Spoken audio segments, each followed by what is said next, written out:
In the heart of a dense, chilling forest, a sinister secret lies hidden. They say that the abandoned asylum, shrouded in legends of unspeakable horror, holds the key to a darkness that refuses to die.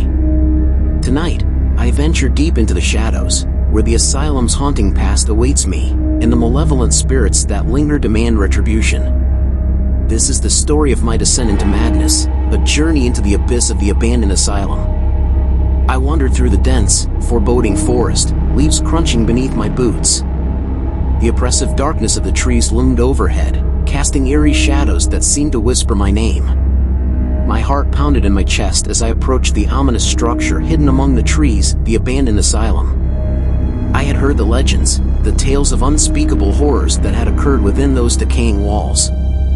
They said the asylum had been a place of torment and despair, a hellish prison for the mentally disturbed. But curiosity had gotten the better of me, and I couldn't resist the urge to explore it myself.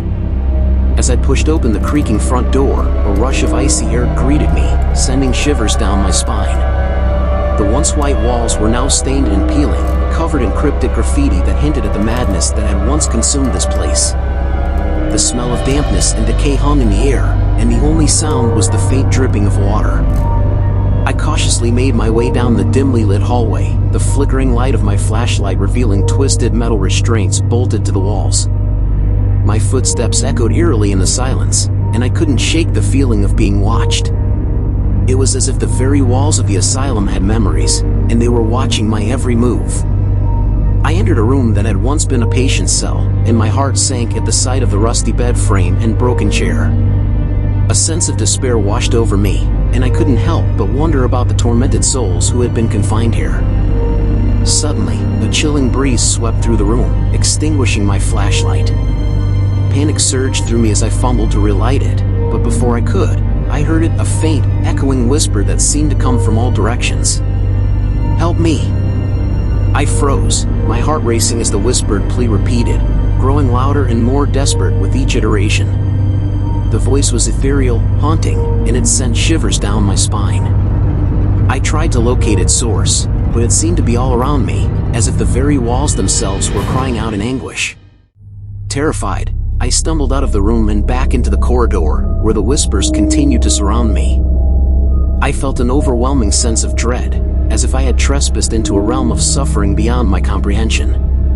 As I continued down the hallway, my flashlight revealed a door at the end, slightly ajar.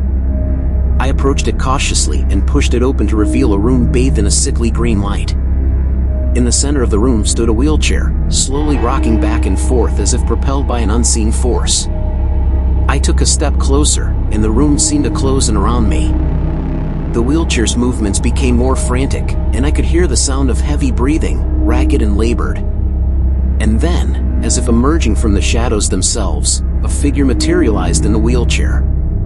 It was a woman, her face contorted in agony, her eyes wide and filled with terror. She reached out a trembling hand toward me, her fingers clawing at the air. "Help me, please," she rasped, her voice barely audible. I stumbled backward, my heart pounding, and the room plunged into darkness once more. I fumbled for my flashlight, but when the light returned, the woman in the wheelchair were gone, leaving nothing but the eerie green glow fading into the darkness. With trembling hands, I made my way out of the room and back into the hallway. The whispers had grown louder and more frantic, and I felt a malevolent presence closing in around me. I knew I had to get out of there, but the asylum seemed determined to keep me trapped within its nightmarish grip. I ran through the labyrinthine corridors, my footsteps echoing in my ears as I tried to find the exit. The asylum seemed to shift and change around me, leading me in circles, as if it wanted to keep me there forever. The whispers grew louder, more insistent, and I could feel unseen hands brushing against my skin. And then, just when I thought I couldn't take it any longer, I stumbled upon a crumbling staircase that led upward. I sprinted up the stairs, the voices and whispers fading behind me. The higher I climbed, the more the oppressive atmosphere lifted, and I knew I was nearing the exit. Finally, I burst through the doors at the top of the staircase and into the moonlit night. I collapsed to the ground, gasping for breath, my heart still racing.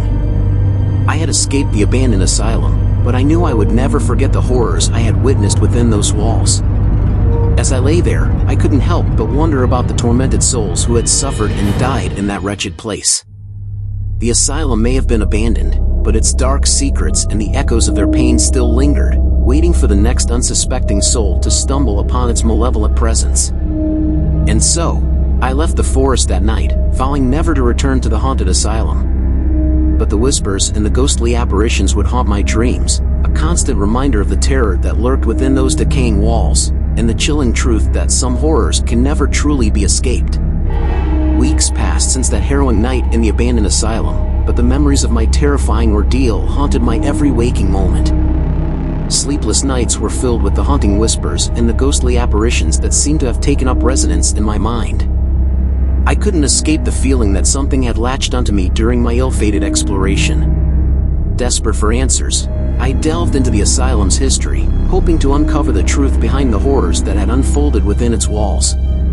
It didn't take long to uncover a sordid tale of abuse, neglect, and cruelty inflicted upon the inmates.